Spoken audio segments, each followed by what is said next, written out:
Building the perfect golf swing can be quite an overwhelming task, but I think I've got someone with me who might be well qualified to help you. I've got Mr. Robert Rock. Thanks for joining us, Rob. Pleasure. So Rob is well known not only for his successes on the European Tour, but also for having arguably the most aesthetically pleasing golf swing. What do you think about that? It's nice of you. Thank you. It's all right. It only took about 5 years to build, but well, that was going to be my question. Is that something you just get naturally, or is that something you've had to work really hard no, on? it was not. Hardly any of it was natural, to be honest. My first efforts got me to a certain point, but I knew they weren't good enough, and it didn't feel like the sort of swing I wanted to be able to make. So I set about trying to change it, and it's a tough old process. Would have been a lot easier with modern technology. I'll give it that. I sound a bit old there, but I enjoyed the process. It was something that has served me well, and maybe create a little bit of a coaching career at the end of it. Correct. For all the efforts. So yeah, it's been good. Thank you. So, yeah, seem to have done all right. So what we're going to do today is we're going to break down the golf swing into three main parts. Yep. I want to talk about setup. Yep. I want to talk about the backswing, and I want to talk about the downswing. Should we just get on with it? Yes, get on with it. Let's go for it. Good man. Right, Rob, so setups. I hear so many coaches saying it's really difficult to recover from bad setup positions. How do you go about getting yourself in the right setup position, and what can we learn from that? Yeah, we're all slightly different, and we will look slightly different in the setup, but there's key things that are a must, right? So your grip absolutely has to be sound and within the boundaries of what to be achievable of hitting solid shots reliably and delivering the club face in within a degree or so of what we're trying to do at high speeds. So that only allows a little subtle tolerances in how you build the grip. They can be slightly stronger, very, very fractionally weaker in some cases, but generally a pretty sound neutral grip is a must before you do anything else. So I notice on that you've got an align grip from Golf Pride, very prominent ridge down the back. So what's your feeling on that? I guess that gets your fingers in the right place in a consistent manner. Is that exactly. where we're at? I mean, I've always used a ridge down the back of a Golf Pride grip in various forms that they've done, but this is more pronounced now with a firmer material down this ridge to make it more obvious, basically, right? So rather than a round grip where you kind of have to check your club face, build your grip around the club face, kind of looking at everything all at the same time, this is there to fit into that little ridge in your knuckles in the right hand, and I feel the club face now through that.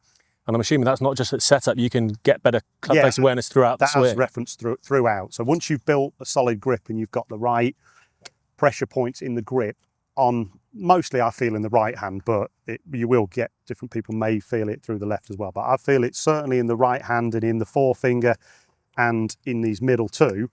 That tells me where this club face is basically at this position, sticking straight up. Yeah. Right now, I hit a lot of balls, and I've hit a lot of balls in 20 years. With a round grip, I would still probably be able to just about feel it, but it is much easier with this, right? So I can use this. It kind of gives you we're not allowed a flat side on a proper grip. But this is as close to a cheat code as you can get, right? Yeah, because you've got this edge that gives me a feeling of matching the square side to the grip to the club face, right? So that has to be part of my grip forming procedure. So talk me through about how you put your hands on the club then. Do you have any reference points for your fingers, your palm? So yeah, I would always build my grip not over the ball for a start, right? So that has to be in the area where you're pulling the club out of the bag and you're picturing your shot, and the grip goes on at this point. Now you may have to do loads of work at home to get to the place where you can just feel the grip and look at your hands and know what a perfect grip's supposed to look like, right? Because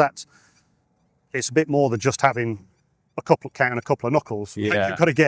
You've got to get the view of your hands and what things you can use as checkpoints, and whether a lot's spoken about the overlapping and interlocking, but for me that doesn't contribute anything. We see Scheffler in this position a lot. Yeah. Club up in front of him, just diligently checking positions on the grip. Because you need that range of motion upwards with your wrists, right? So it's not just we're locking it down in this position and then you're not moving. We've got to have a range of motion throughout the swing. So doing it up here kind of does a couple of things at once, right? You get that ability to slide the butt end of the club more into the fingers of your left hand at this point, because we've got kind of vertical feeling club shaft, and you kind of got the weight of it at the same time. and you can look at how your right hand is covering the left. Now, one of the key parts I believe is that the right hand should sit quite high up on the left and really close together. So you don't want your grip spread out and occupying all of this grip. Based on what? If they're too far apart, they're working opposing rather than together? Yeah, they're working opposing. You've kind of got the option to use, or the one can influence over the other, depending on which is getting more involved. You want one connection point to the club.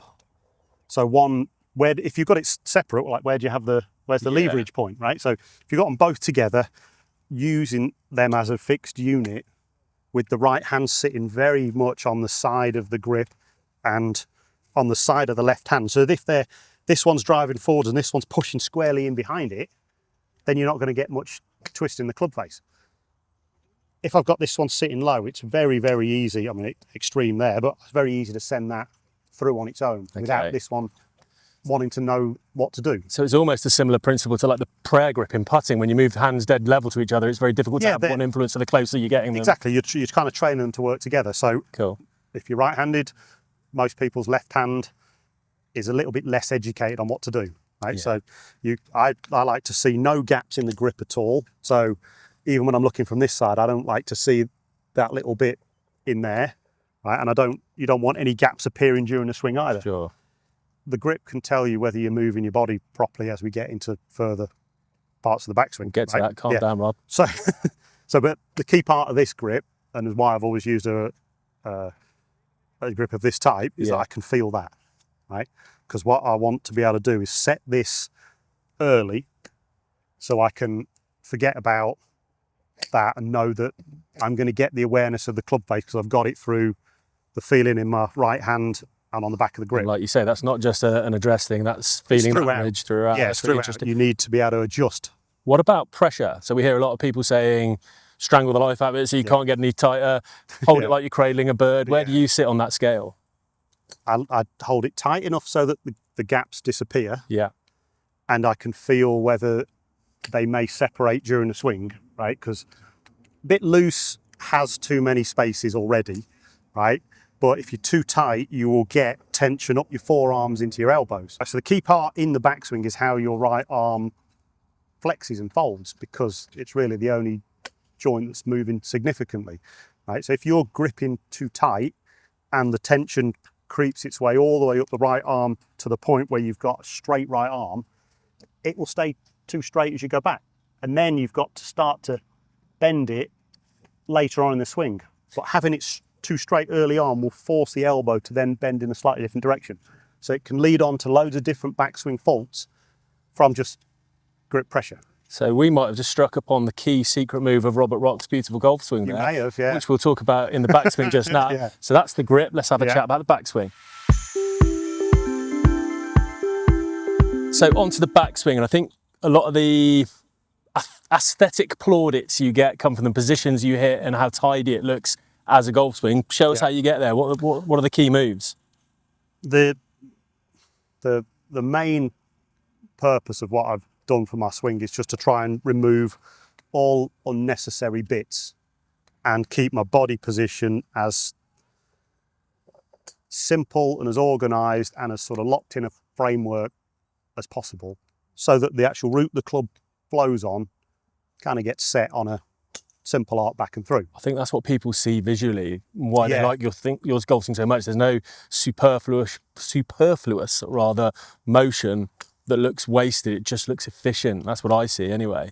Yeah, I think efficiency and reliability and having certain bits kind of hang your confidence on that, right, if I do this, I'm going to guarantee this. And if I keep building the swing up this line, my path's not going to shift off too much one way or another. So that was the whole point for it. And to build my iron play better was to guarantee the low point and strike, right? And reliability of club face to get shot shape. Key part of hitting iron shots close is hitting them on the same trajectory and flight so they go the right length, because hitting them straight is the easy bit. Yeah. Which doesn't appear that way, but it actually is. Hitting it straight that looks like straight, many times you hit a shot that goes down the flag, but it comes up on the front of the green or the back of the green. It's no use to you. You hear that a lot about Scheffler. Montgomery back in the day was always pin high, wasn't he? Tiger was great distance. Pin high is everything, and that comes from reliability of strike. Take me through it then. Show me how you build that backswing. So taking that the setup's given, right, and we've got the awareness of what we need the club face to help build a proper setup, we want a simple turn, right? And the turn needs to be angled down at the ball. And we don't want to be moving our centres too far off from how we start up. Define centres, head, sternum, everything? Head, sternum, hips, yeah, okay. Basically. So if I'm going to have a definite setup position, I don't want to move too much from that, and I don't want my posture to change from this view. So because my actual radius from the ball is going to change. Yeah. It's difficult to find that strike that we're after, because strike's key. So the turn needs to be angled down at the ball, like in this sort of manner. So this again is a relatively simple bit to do. You're moving your left knee down and inwards towards the ball. That allows your left hip to go down, which allows the left shoulder to go down. Right, so I've got a turn now. If all this goes down, this side goes equally upwards, I'm going to stay pretty level. Right?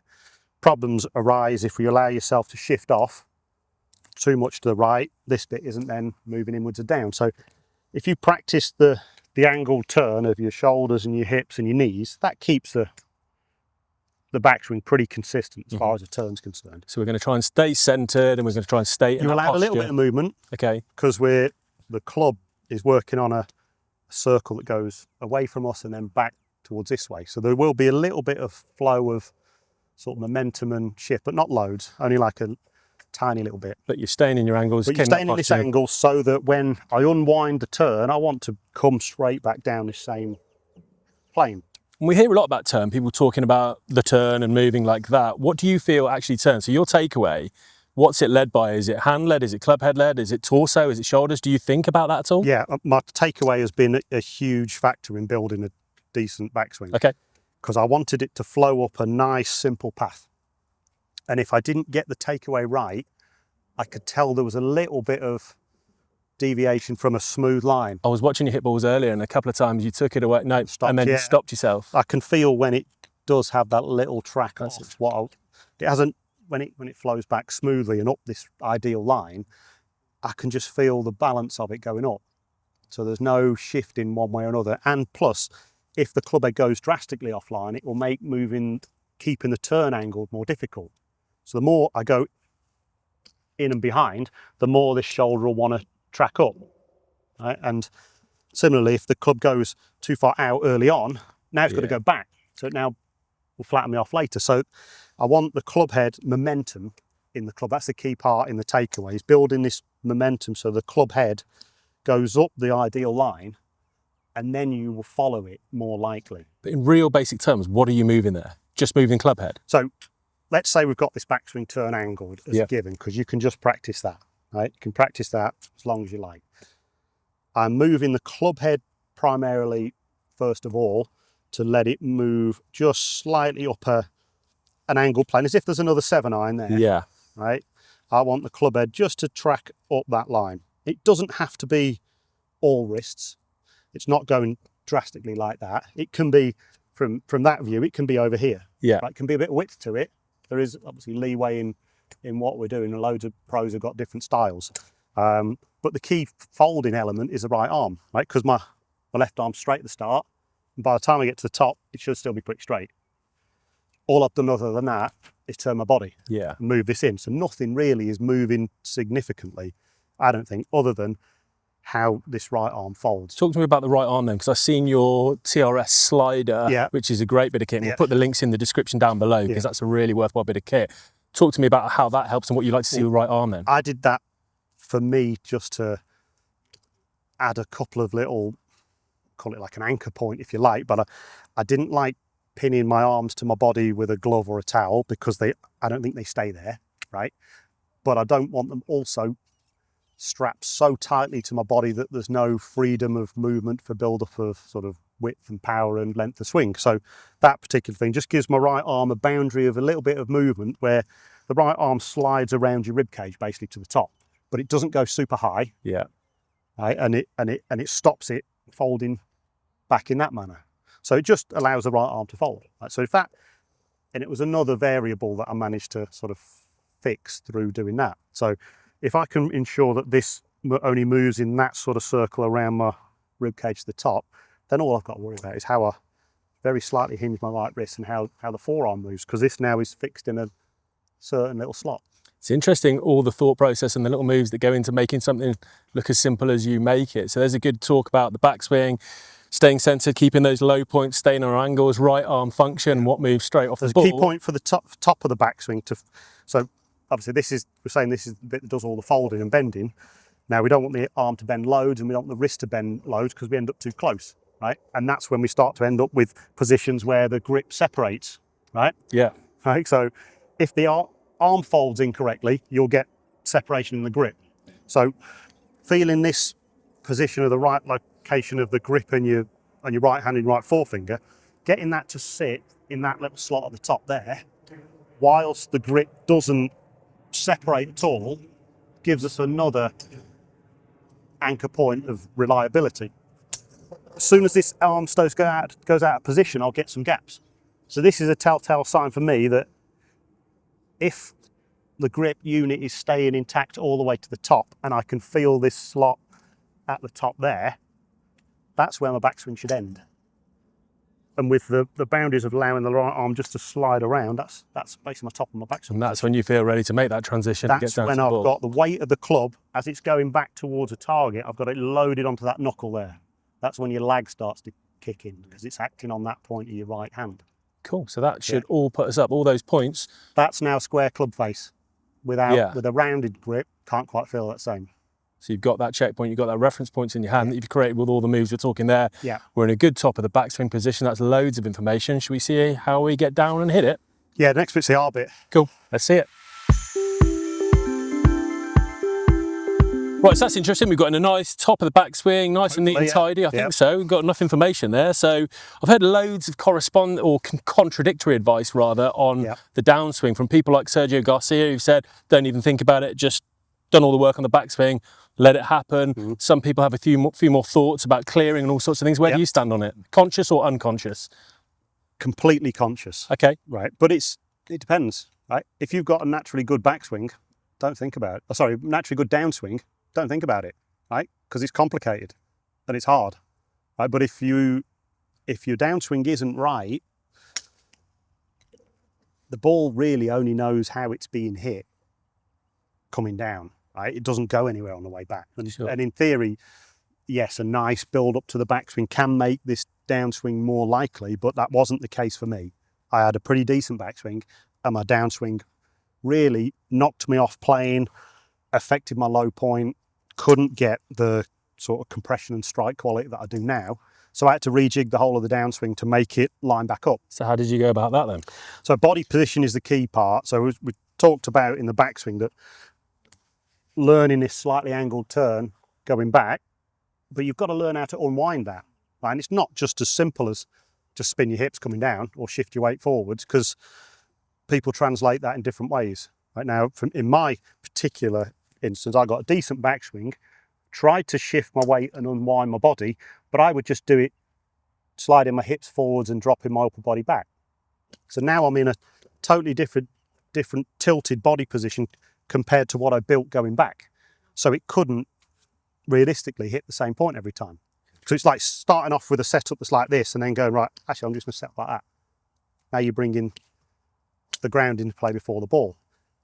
And I used to bend my left arm coming down to avoid hitting this ground here, but it meant I delivered into the ground too sharp, too late. Okay, well, stop telling us what went wrong. Yeah. Tell us how to do it right. So learning how to keep your body position constant and keep that angled turn continuing coming down and through is the key part, in my opinion. Now, if you're lucky enough to have a nicely organised downswing, you're one of the lucky few, right? And carry on doing it, enjoy it. But for me, I had to learn how to stop shifting the lower body forward so much, try and get, and I'm still doing this on a daily basis, trying to unwind my shoulders early enough so that they kept pace with everything else.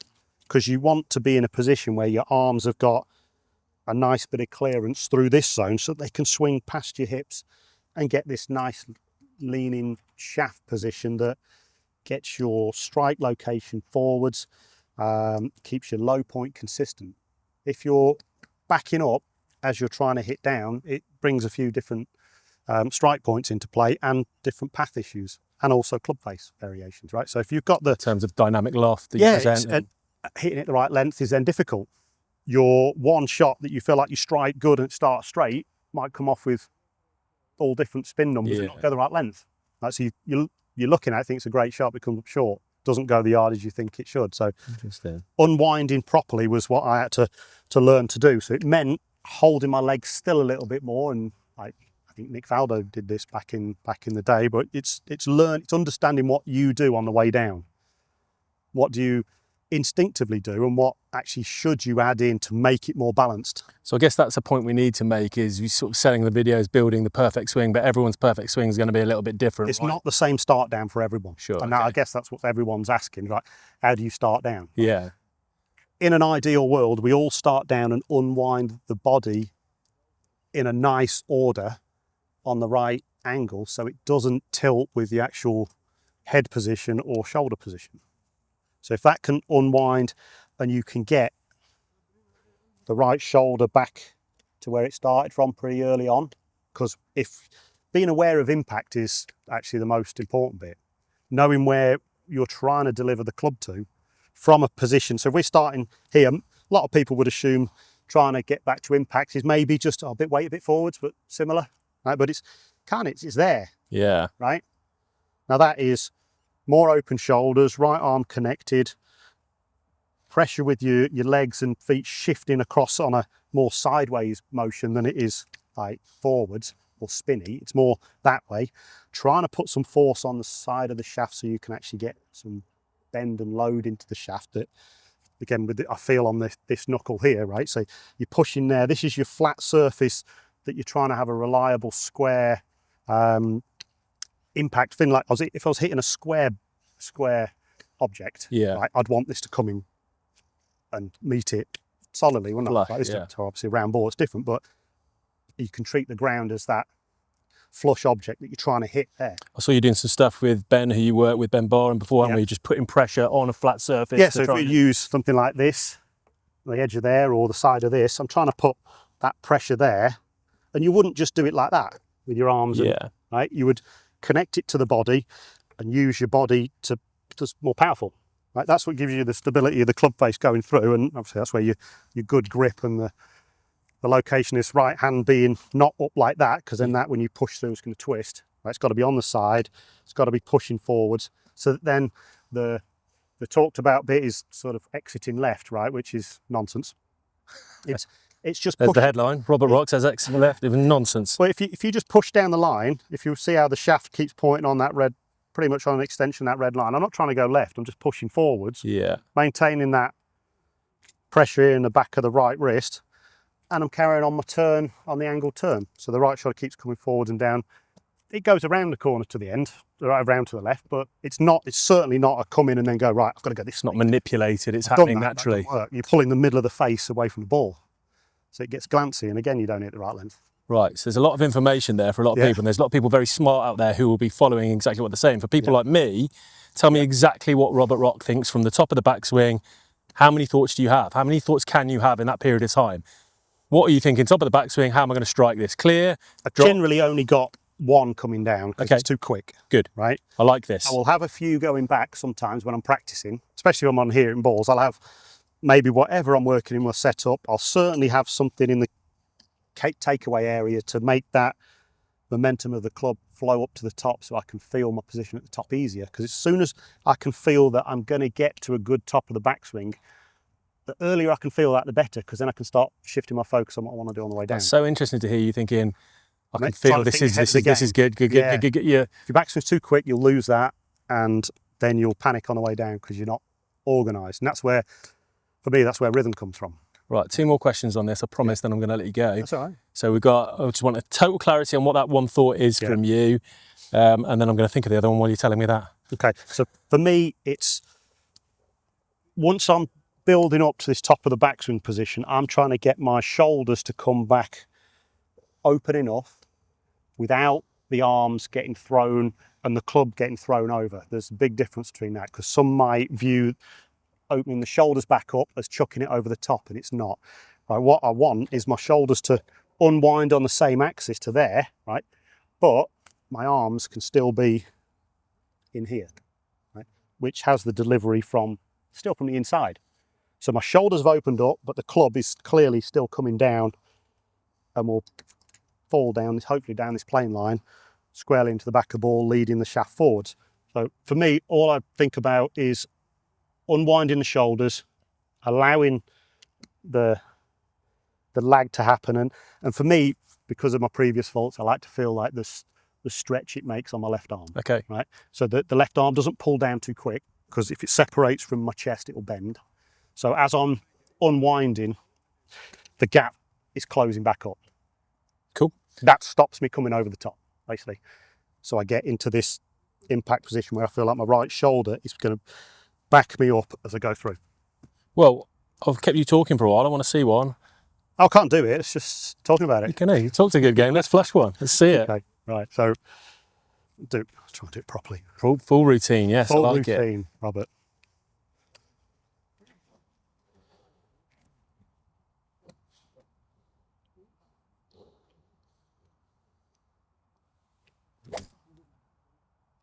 That's the sound we're looking for, isn't it? That was all right, actually. Yeah, all right, was it? that was all right. Maybe a little bit late, but decent. Robert, that was fascinating stuff. Thank you so much. And You're welcome. that's how you swing it like Robert Rock.